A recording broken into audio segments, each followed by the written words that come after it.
శ్రీ గురుభ్యో నమ శ్రీమాత్రే నమ. సోషల్ పోస్ట్ డివోషనల్ ఛానల్ ప్రేక్షకులందరికీ నమస్కారం, అందరికీ స్వాగతం.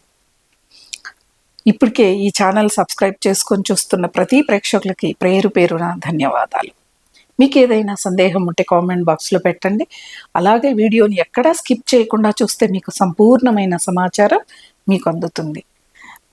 ఇప్పుడు మనం లక్ష్మీ పూజకి, వరలక్ష్మి పూజకు కూడా ఉద్యాపన చేస్తారా అనే ఒకళ్ళ సందేహం ఇది. ఈ సందేహాలన్నీ ఛానల్కి మెయిల్ ద్వారా వచ్చే సందేహాలని తీసుకొస్తున్నాం.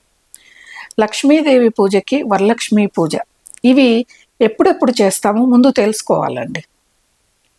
లక్ష్మీ పూజ మనము దీపావళి పండగ అమావాస్య రోజు చేస్తాం, మనం దక్షిణాదిన లక్ష్మీదేవికి పూజ. లేదు అంటే శ్రావణ మాసంలో చాలా వరకు లక్ష్మీ పూజ చేస్తారు. ఆర్థికపరమైన ఇబ్బందులు ఉన్నప్పుడు ప్రతి శుక్రవారము లక్ష్మీ పూజ చేసేవాళ్ళు ఉంటారు. అసలు ఉద్యాపన ఎప్పుడు చెప్పాలి, వేటికి చెప్పాలి, ఉద్యాపన చేసే పూజలు ఏంటిది, నోములు ఏంటిది, ఇవి తెలుసుకోవాలి. ఉద్యాపన దేనికి చెప్తారంటే తిరిగి మళ్ళా వాటిని మనమేమి చెయ్యక్కర్లేదు అనుకున్న వాటికి. ఏంటివి అంటే ఇప్పుడు సంతోషి మాత పూజ, అమ్మ నేను ఇన్ని శుక్రవారాలు చేస్తాను, నా కోరిక నెరవేరాలి, అప్పుడు నెరవేరుతుంది. ఆ తర్వాత ఉద్యాపన చెప్పటం. ఇంకా మళ్ళా సంతోషి మాత పూజని మనం పట్టుకోక్కర్లేదు. ఓ సంవత్సరమా, 2 ఏళ్ళ, 3 ఏళ్ళ, 4 ఏళ్ళ, ఆ తర్వాత మళ్ళీ మొదలు పెట్టుకొని మళ్ళీ ఉద్యాపన చెప్పచ్చు. అలాగే లక్ష్మీ కుబేర వ్రతము కూడా అంతే. ఇన్ని వారాలు నేను చేస్తా, ఇన్ని గురువారాలు నేను లక్ష్మీ కుబేర వ్రతాన్ని చేస్తాను.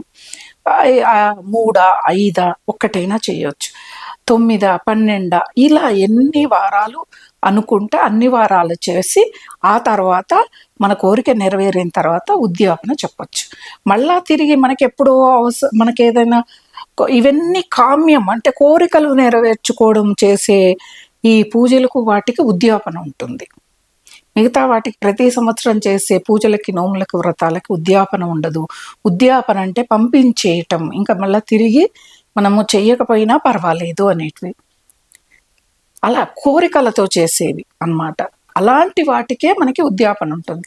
వరలక్ష్మి వ్రతం ఉందండి, ప్రతి సంవత్సరం చేస్తారు. ఒక ముత్తైదువుగా తను ఉన్నంతకాలం వరలక్ష్మి వ్రతం ఆచరిస్తుంది. ఉద్యాపన చెప్తే ఎలా? ఉద్యాపన చెప్పడానికి లేదు కదా.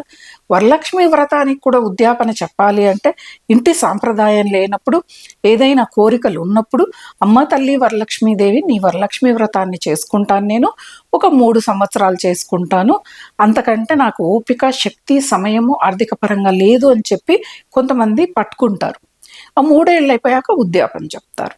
అలా చేయాలి తప్పితే ప్రతి సంవత్సరం ఇంట్లో ఉన్న సాంప్రదాయం ఉంటుంది కదా, అది ప్రతి సంవత్సరం చేస్తున్నప్పుడు వాటికి ఉద్యాపన అనేది ఉండదు. చాలామందికి శ్రావణ మాసంలో వచ్చే నాగుల చవితి మరుసటి రోజు గౌరీ నోము అనేది ఉంటుంది, గరుడ పంచమి రోజు, వాటికి కూడా ఉద్యాపన చెప్పరు. సత్యనారాయణ స్వామి వ్రతానికి చెప్పరు. ఎందుకంటే వ్రతము ఎప్పుడైనా చేసుకుంటారు. కొంతమంది అయితే ప్రతి ఏకాదశికి, మాసంలో శుక్లపక్షంలో వచ్చే ప్రతి ఏకాదశికి కూడా సత్యనారాయణ స్వామి వ్రతాలు ఇంట్లో స్వయంగా వాళ్ళే చేసుకుంటారు. అందరినీ పిలిచి ఆర్భాటంగా ఏం లేదు, నెలకోసారి చేసుకునేది కదా. కొంతమంది కార్తీక మాసంలో చేసుకుంటారు. అలా ఎవరి వీలుని బట్టి వాళ్ళు చేసుకుంటారు. కానీ ఉద్యాపన అనేది ఉండదు. లక్ష్మీ పూజకు కూడా ఉద్యాపన అనేది ఉండదు. అన్ని పూజలకు, వ్రతాలకి, నోములకి ఉద్యాపనలు ఉండవు. ఎందుకంటే చెప్పాను కదా, ఇంటి సాంప్రదాయం అనేది కొన్ని ఉంటాయి, కొన్ని ఎల్లప్పుడూ ప్రతి సంవత్సరం ఆచరించే వాటికి ఉద్యాపన ఉండదు, అవసరం లేదు. చాలామంది 16 చాటల వాయినమను, ఇంకా 16 సోమవారాల వ్రతమను, లేకపోతే 16 శుక్రవారాల లక్ష్మీ పూజను, ఇలాంటివి చేస్తారు చూడండి. ఆ 16 వారాలు అయిపోయిన తర్వాత ఉద్యాపన చేయాలి, అప్పుడు ఆ పూజ సంపూర్ణమవుతుంది. ప్రతి సంవత్సరం రిపీటెడ్గా చేసేవాడికి ఉద్యాపన చేయకూడదు. చేసామంటే ఇంకా తర్వాత ఆ పూజ మళ్ళా మనం మొదలు పెట్టాలంటే కొంత సమయం తీసుకోవాలి. అది అన్నమాట. అంటే ఉద్యాపన ఇచ్చే వ్రతాలు, నోములు వేరు.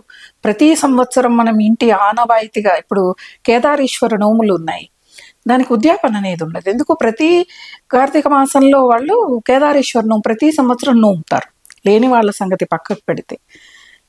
అలాంటి వాటికి ఉద్యాపనలు ఉండవు. కాబట్టి ఈ తేడాలు మీరు తెలుసుకుని ఏది ఉద్యాపన చెప్పాలి, ఏది చెప్పకూడదు అనేది తెలుసుకుంటే మీ పూజ, మీ నోము, వ్రతం సంపూర్ణమైన ఫలితాలను మీకు తప్పకుండా అందిస్తుంది.